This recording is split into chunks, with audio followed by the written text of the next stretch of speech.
vamos dar início a mais uma entrevista do Eleições 2026. Esse é um projeto do Notícias de Franca e com o objetivo de promover entrevistas com candidatos e candidatas a deputado estadual e federal que têm ou são de Franca ou que têm uma relação de muita proximidade com a nossa cidade. Nós fizemos isso na eleição municipal, Notícias de Franca entrevistou vários candidatos aqui, inclusive todos os candidatos a prefeito, e agora nós estamos repetindo nessa eleição de 2026 com o objetivo de proporcionar a quem tomou a decisão de disputar a eleição, de apresentar um pouco do motivo pelo qual decidiu ser candidato, no intuito de esclarecer, né? Por isso que o slogan é conhecer para votar, né?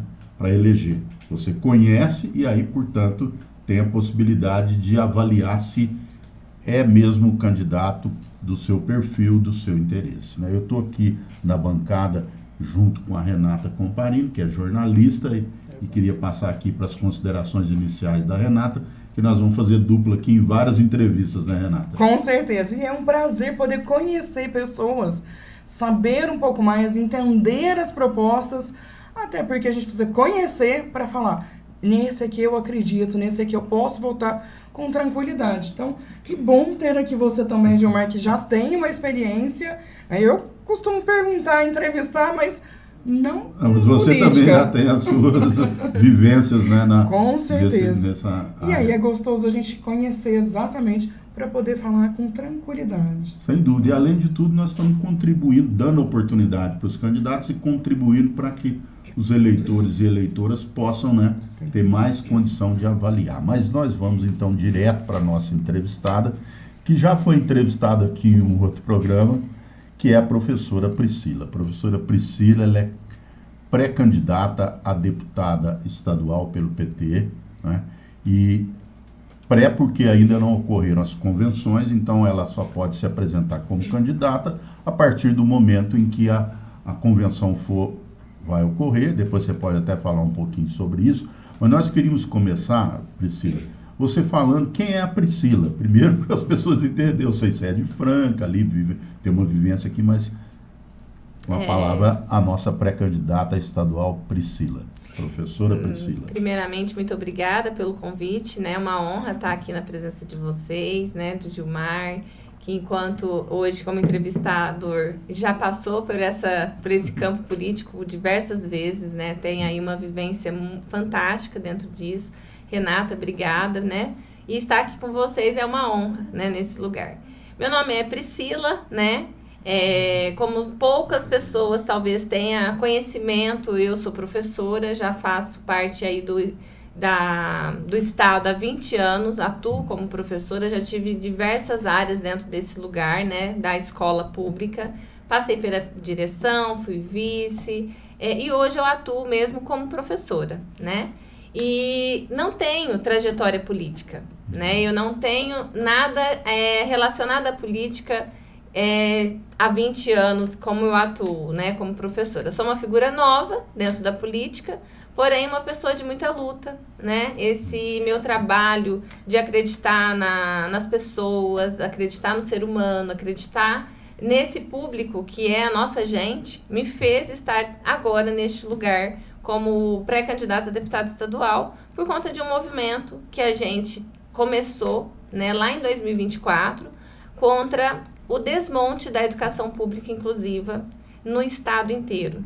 Então, quando a gente soube que haveria uma proposta de trocar os professores auxiliares para profissionais de apoio sem qualificação, nós reunimos mães, famílias, para falar para elas que isso não seria ideal, porque a gente precisa de um suporte adequado dentro desse espaço. E aquilo que foi conquista das famílias, que o Estado não oferece, e elas foram na justiça, conquistaram esse professor, agora o governador queria retirar isso, né, a toque de caixa.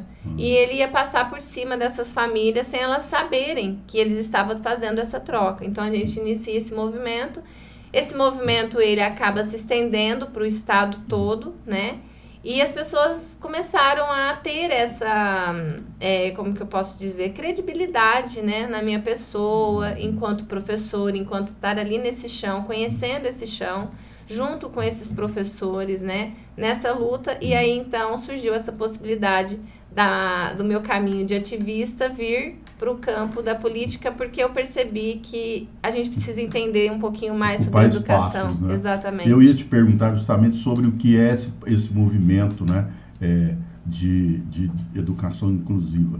Mas eu acho importante, Priscila, você explicar, principalmente para as pessoas que não vivenciam esse problema, o que especificamente é a grande reivindicação e que fez esse movimento acontecer. O que de fato vocês querem que ocorra, né, no ambiente escolar em relação a esse público, né, que depende de uma atenção especial? Então, primeiro, a gente sabe que a gente tem uma educação pública muito fragilizada, né? A gente percebe que não existe políticas de Estado, e sim políticas de governo. Então, a gente entende que a cada governo que passa, há uma política diferente a ser trabalhada, e isso é um risco que a gente corre muito grande, porque a gente está falando de educação pública, a gente está falando de suporte, de qualidade, na verdade, de oferecer qualidade para essa população. E aí, quando a gente tem a questão da inclusão, ela é muito jovem, vamos pensar assim, né? Apesar da gente ter uma Constituição e uma LDB que já fala sobre isso lá atrás, né? De que essas crianças precisam estar inseridas dentro do ensino regular para que elas sejam parte desse processo, para que elas possam se desenvolver realmente, a gente tem ainda uma política de governo, né? Que não entende sobre isso. Então, quando essas crianças chegam às escolas do ensino regular, que foi lá em 2015 que saiu a LBI, né, que começam a trazer as crianças das APAES, das escolas especializadas para dentro do ensino regular, isso acaba gerando uma série de discussões, porque os professores acreditam não estar preparados para receber essas crianças, né? E as famílias também temem esse lugar porque sabem que não tem o suporte adequado para oferecer tudo aquilo que essa criança necessita. Então, há ali uma contrapartida dos dois lados que ficam ali nessa insegurança. O movimento, ele nasce porque a gente orienta essas famílias a dizer o seguinte: olha, você que quer o seu filho dentro desse lugar, fazer com que ele realmente seja incluso dentro da sociedade, você precisa desse suporte adequado. E o suporte adequado é oferecer um professor especializado para ele, acompanhar ele. E a reivindicação é ter na sala de aula um professor Exatamente. especializado que esteja junto dentro da sala com o professor regular para garantir um ambiente adequado para o desenvolvimento da educação, incluindo essa criança com essa situação especial. Mas eu queria ver tanto, um pouco também. Né, na questão estadual, né, nas escolas estaduais, mas nas particulares também. E aí eu queria entender por que muitas escolas particulares, especialmente, falam para pais assim, ó, você quer esse profissional? Então você tem que pagar por fora. O que é absurdo, porque se é um direito da criança, nós precisamos realmente lutar por esse direito. Exatamente. É que, assim, a conduta das escolas particulares, ela tem, né, uma linha diferente de segmento. A gente sabe que é um direito que ele necessita, que deveria ser oferecido, porém, as escolas particulares, ela pode custear isso dentro da matrícula, né, sendo particular. Por isso que a nossa luta, Renata, é por educação pública e uma educação pública inclusiva de qualidade. Então, a gente luta por políticas públicas para o quê? Fortalecer esse local e ser um local de excelência, né? A gente até tem uma mãe conosco que ela fala isso, ela teve o filho dela na escola particular, não foi oferecido aquilo que ela buscava, né? Aquilo que ela necessitava, e quando ele foi para a escola pública, por mais de todos os problemas que a gente tem, ela ainda considera esse lugar um lugar de excelência, porque ela tinha o professor especializado com ele. Então, a gente entende que é possível. Porém, a gente precisa fazer várias, né, reformulações para que esse atendimento realmente seja considerado importante, inclusive, ao olhar de um executivo, né, para se aplicar que essa política realmente seja correta. E para as mães, quais seriam, então, os caminhos hoje que você pode propor, que você pode ajudar essas mães a buscar esse profissional que é por direito dela na escola estadual? ela tem que passar por na verdade, precisa ter o diagnóstico da criança, o laudo, né? A gente sabe que isso também é complicado, porque a gente tem uma saúde também precarizada. Isso, inclusive, era uma coisa que eu tinha apontado aqui, comentado com a Renata, né? Assim, enquanto uma deputada estadual, essa questão do diagnóstico, do acompanhamento e do próprio apoio às mães atípicas, né? Fala-se mães, mas tem alguns pais atípicos também, né? Não sei. Muitos pais por aí. Como a maioria é mãe, né? Então,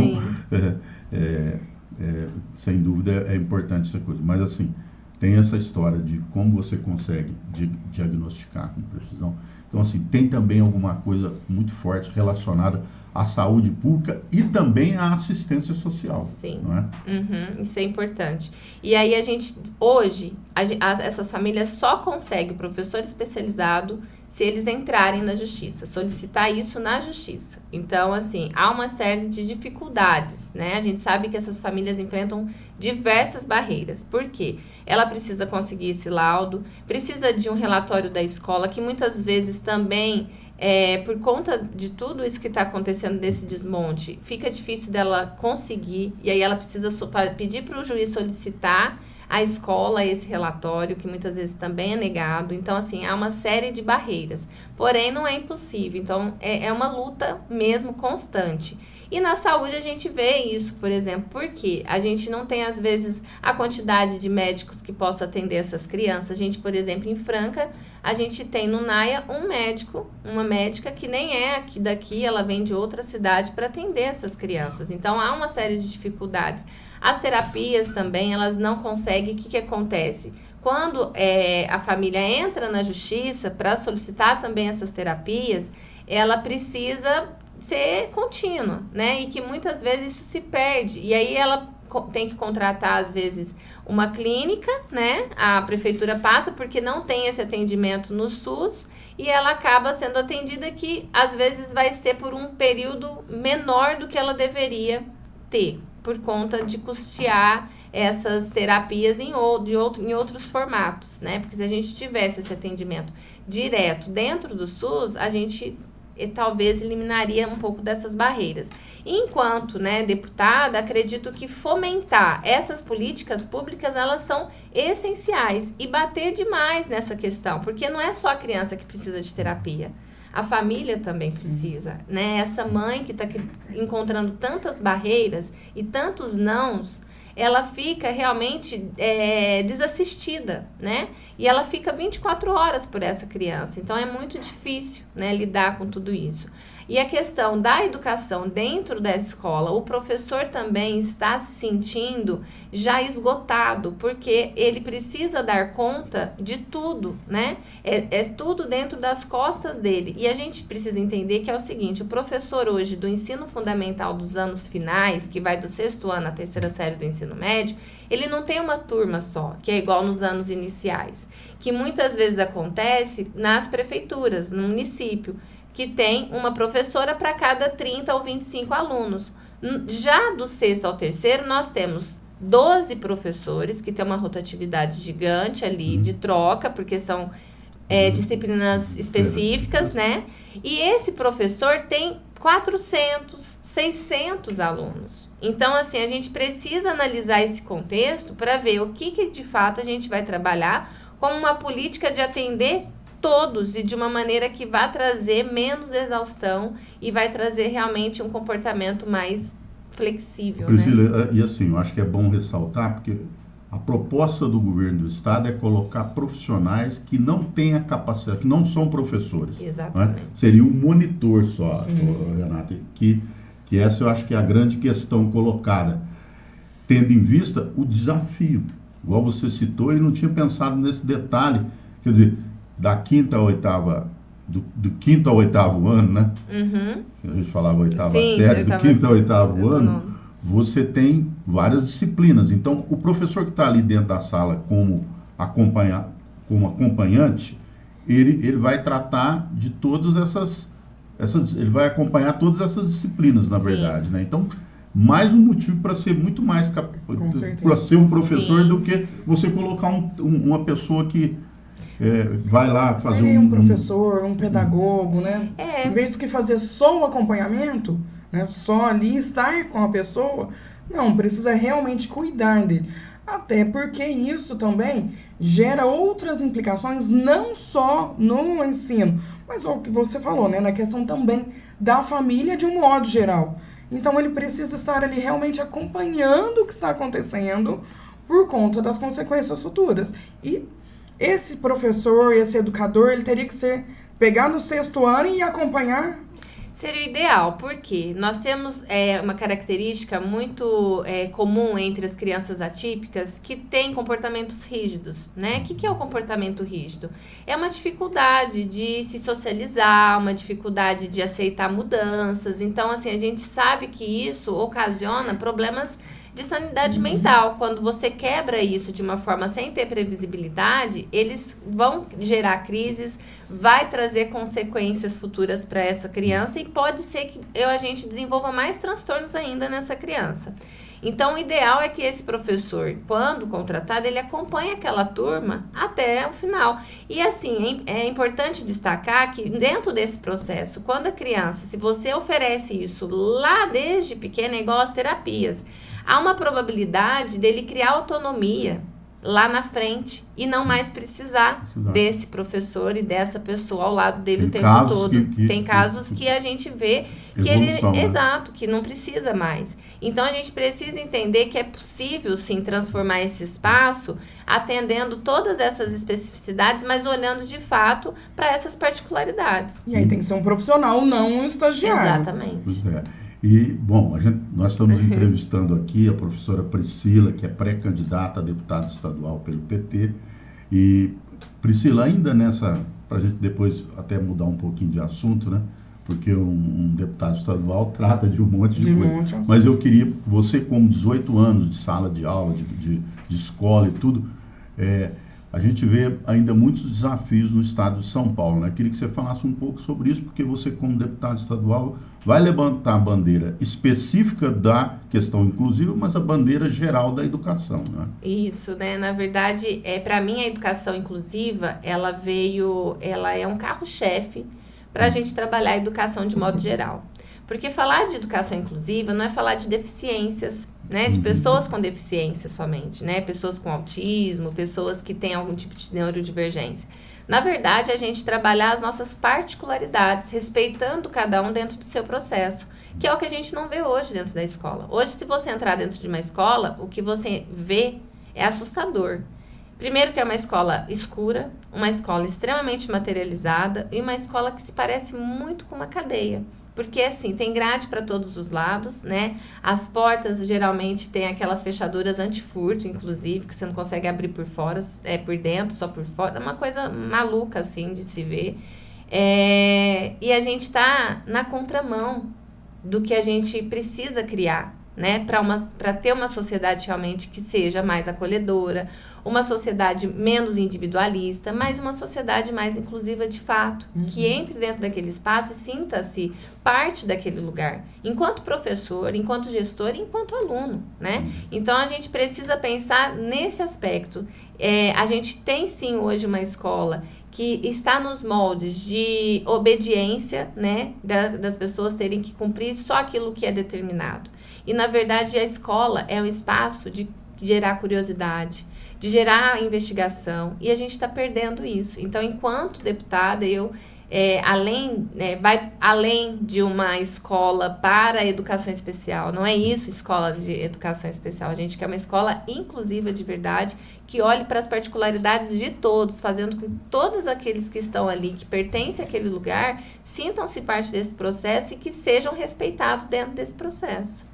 Sim, até porque se a gente pensar, né, vai muito além de inclusão de uma deficiência. Sim. Mas hoje uma coisa que está muito em alta, assim, que precisamos parar com isso é a questão do racismo. E precisa ser incluído essas pessoas também, porque nós precisamos amar a todos. Já é o primeiro princípio. Mas a gente precisa cuidar também para que o outro se sinta parte, porque somos todos iguais. Exatamente. A gente precisa trabalhar a questão de igualdade por equidade, porque somos iguais enquanto seres humanos, porém temos particularidades diferentes. E que a gente não respeita essas particularidades. A gente bota todo mundo dentro da mesma caixinha achando que todo mundo vai dar conta de ficar ali. E não é assim. Então, essas crianças, Gilmar e Renata, eles trazem para mim um olhar de que a gente precisa mudar a sociedade. Eles estão gritando socorro. Eles estão pedindo socorro. A gente assistiu há pouco agora aquele episódio bastante que gerou uma polêmica muito grande dos alunos que colocaram vidro dentro do copo de uma professora, né? Quer dizer, e aí parece que lá na hora ninguém alertou a professora que tinha vidro dentro do copo. Isso causou assim um rebuliço de comentários e tudo, e assim, de perplexidade diante de uma atitude dessa, que eu acho que agora parece, porque hoje nós temos as redes sociais, mas se a gente for olhar para trás na história, você vai ver muito problema de agressão dentro de sala de aula, de aluno com professor, né? Eu lembro de um caso familiar, né? Minha irmã dava aula numa escola em Franca, e aí ela deixou uma aluna de recuperação, e essa aluna foi lá e furou os 4 pneus do carro dela. E aí a escola chamou os pais, o pai ficou muito constrangido, mas a mãe ficou defendendo assim, com unhas e dentes, a filha, né? Então eu sei que é uma situação complicada, mas eu estou dizendo assim, isso prova que a gente tem muitos problemas dentro do ambiente escolar, né? Que precisa ser solucionado para botar lá para fora depois cidadãos, cidadãs que de fato vão respeitar a questão de gênero. Por exemplo, você vê o quantos problemas que nós estamos tendo com feminicídio, né? Eu participei agora há pouco de um evento lá no Nordeste sobre isso, porque tem uma campanha nacional relacionada ao combate ao chamado feminicídio zero, né? Então, são outras coisas importantes aí que também a gente gostaria de... Eu acho que através da educação a gente consegue destacar todos os assuntos, né? A gente discute tudo sobre, a partir da educação. E vendo esse episódio, né, a gente vê o quanto a gente está criando uma sociedade agressiva, né? Individualista, porque ali dentro daquele espaço não se cria mais consciência, se cria competitividade, né? A gente vê isso por meio, principalmente hoje, do que foi inserido, as plataformas digitais, o material extremamente robotizado. Então, a gente precisa realmente voltar para o que a gente chama de que é humano, né? E trazer isso de volta. E isso está onde? Ali dentro desse lugar, porque é onde a gente consegue trabalhar com os diferentes, aonde que a gente reúne pessoas que vai pensar diferente da gente, dentro da escola, é dentro desse ambiente. Então, a partir desse ambiente da educação, a gente consegue tratar todos esses assuntos. Se você tem uma aula que vai trazer uma curiosidade, que vai te trazer uma possibilidade de investigação, de conhecer novas culturas, de dialogar sobre, se você traz isso como diálogo, como forma de ampliar esse conhecimento, com certeza você vai ter uma sociedade menos agressiva e uma sociedade mais consciente. Vai formar esse cidadão real que vai pensar no meio ambiente, que vai pensar no outro, né? Que é algo que a gente está vendo aí, que está estourando, né? Ouvindo aqui, né, Renata, dá para a gente entender assim, o quanto é importante ter uma professora dentro da Assembleia Legislativa, porque você vai dialogar com base no foco na educação em vários debates que vão acontecer lá, sobre segurança pública, sobre meio ambiente, sobre cultura, tudo que se relaciona também e muito forte com o ambiente escolar. Então, botar esse olhar da educação para dentro, né? E aí também a gente vai naquela questão que é só, a educação, ela é a base de tudo. Sim. Seja na escola ou fora dela. E você se relaciona também com vários servidores, né, públicos aí, e também precisa ser levado isso. Inclusive, cuidando dessa questão da saúde mental. Como é que você vê tudo isso, né, esse conhecimento sendo levado, especialmente cuidando da saúde mental de outras pessoas? Eu vejo, Renata, que a gente está caindo num abismo, num caos. Porque, assim, como vocês trouxeram, né? As crianças colocaram o vidro dentro da água da professora e se silenciaram diante desse fato. O que repercutiu dentro de tudo isso? De que as crianças não têm limites. Mas será que são as crianças que não têm limites ou será que a gente tem uma estrutura falha? Então, assim, colocar a culpa no outro é mais fácil do que eu ter um olhar para o executivo que não está atuando como deveria estar dentro desse poder público, né? E a gente acaba criando esse ódio e essa guerra entre nós mesmos. A gente sempre vai julgando o comportamento do outro. Nós estivemos numa palestra no mês de maio, que é aquele mês do amarelo, que falou sobre a questão... Maio Amarelo, né? Que fala sobre a questão, que trouxe a questão do trânsito de Franca, da violência do trânsito. E aí, o que foi dito pelas pessoas que estão lá no poder público? De que o problema são o comportamento humano. Eu entendo que não, falta consciência, falta esse lugar da escola ser, né, ter esse ambiente que seja realmente levado a ter as pessoas entenderem um pouco mais sobre isso. Mas para mim o que mais falta é a estrutura realmente de ter uma política, de ter um transporte público adequado, de qualidade, de oferecer realmente para essa população condições de diminuir a quantidade de carros circulando dentro daquele mesmo horário. Então, assim, são várias coisas que a gente precisa discutir antes de mostrar que é um problema de comportamento humano. Você já acabou trazendo um outro tema, né? Que não é... Também tudo tem a ver com a educação, mas, por exemplo, hoje Franca, infelizmente, figura como uma das cidades com um trânsito muito violento, com muitas mortes acima da média nacional, né? E aí você já cita aí algumas ações importantes, né, que dialogam com essa questão, não é, de enfrentamento desse problema. Passa pelo educacional, mas passa também pela infraestrutura urbana, Sim. Passa por uma série de outros pontos que podem, né? Exatamente. E eu acho que como deputado estadual, quer dizer, debater esses temas, encontrar políticas e também, né, não só políticas, mas recursos também, porque muitas vezes você precisa implementar alguma coisa e não tem recurso. E aí, por exemplo, os deputados estaduais, eles têm possibilidade de encaminhar emendas, né? Como é que você pensa, como é que você vê essa questão de repasse de recursos para as regiões, né? Você vai ser candidata com uma campanha estadual, você tem uma bandeira, mas também tem as questões locais e regionais, né?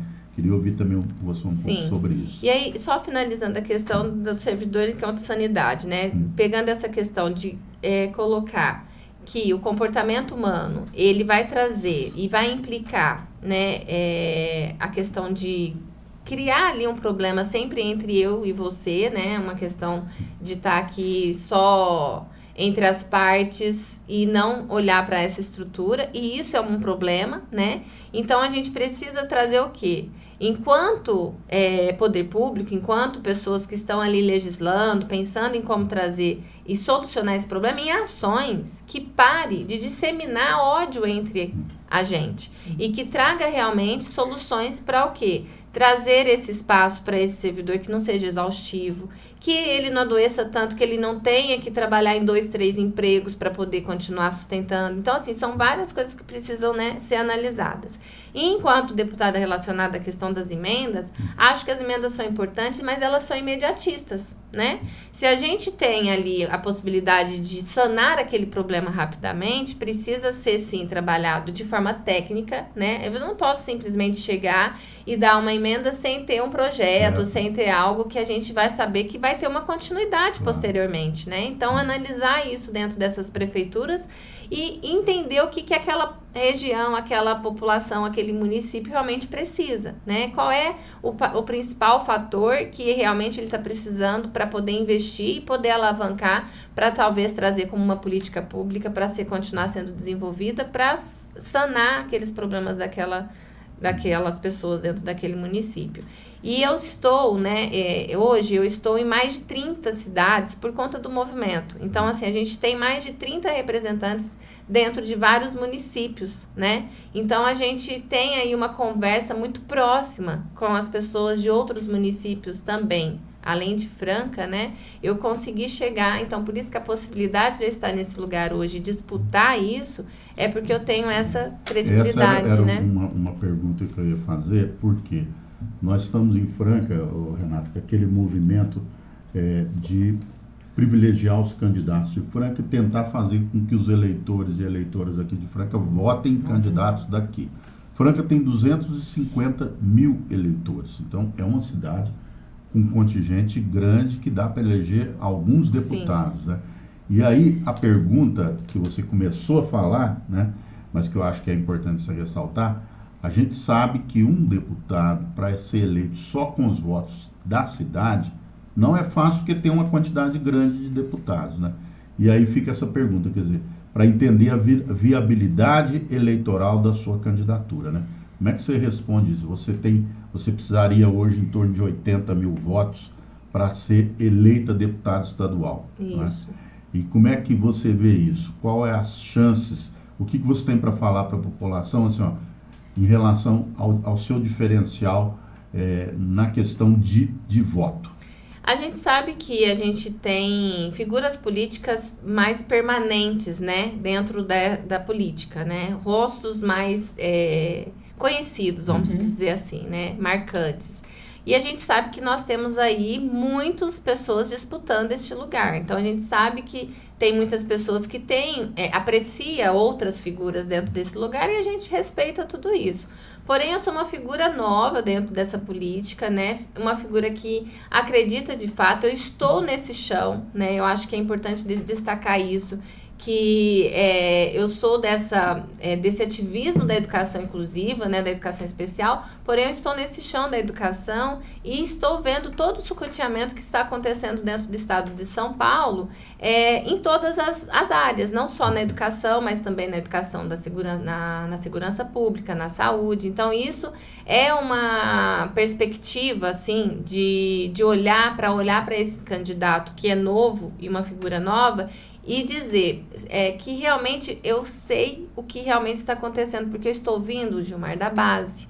Eu sei o que essas famílias estão querendo, eu sei o que essas famílias estão pedindo. Eu estive no chão com elas e nós estamos caminhando dentro desse olhar. Então, assim, conhecer a base, conhecer essa população de fato, ela é primordial, né? Então, eu fiz essa pergunta para você por seguinte sentido, viu, Renata? Porque para um deputado ser eleito, uma deputada, depende também de votos fora.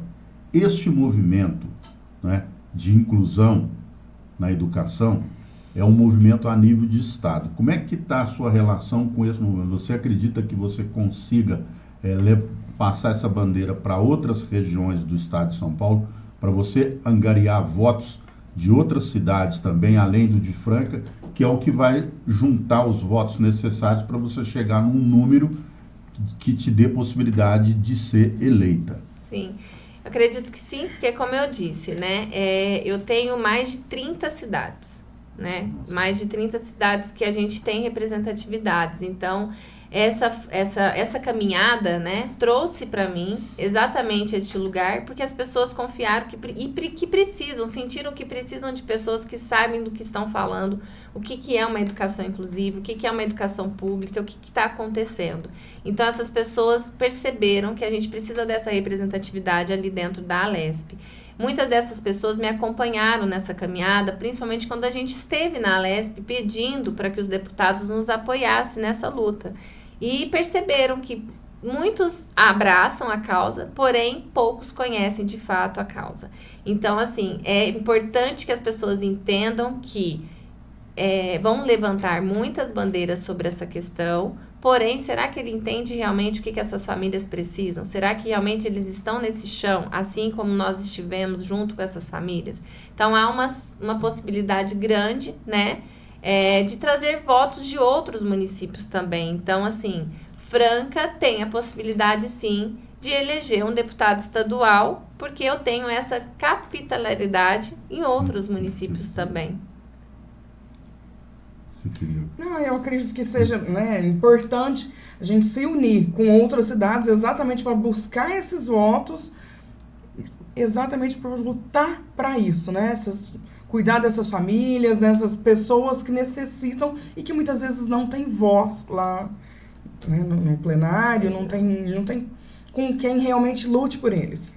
Exato. E com certeza, nos mais de 20 milhões de eleitores que nós temos no estado de São Paulo, né, em todo o estado, tem muitas famílias, né, muitas mães, muitas pessoas que vivem essa dificuldade, e saberem que tem uma candidata que levanta essa bandeira e que pretende ser eleita para cuidar disso, eu acho que isso ajuda muito a você conseguir votos, né? Não só aqui em Franca, mas também em todos os municípios do estado de São Paulo.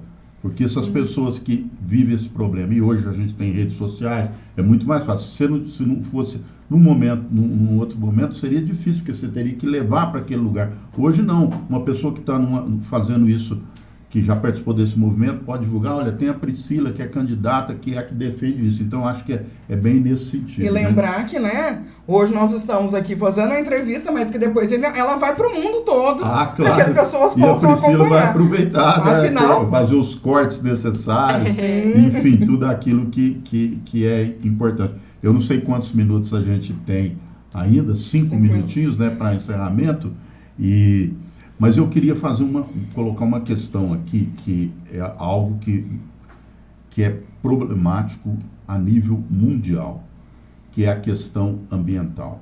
Nós estamos vendo aí vários problemas relacionados a essa questão. Eu vou dar um exemplo em relação ao El Niño.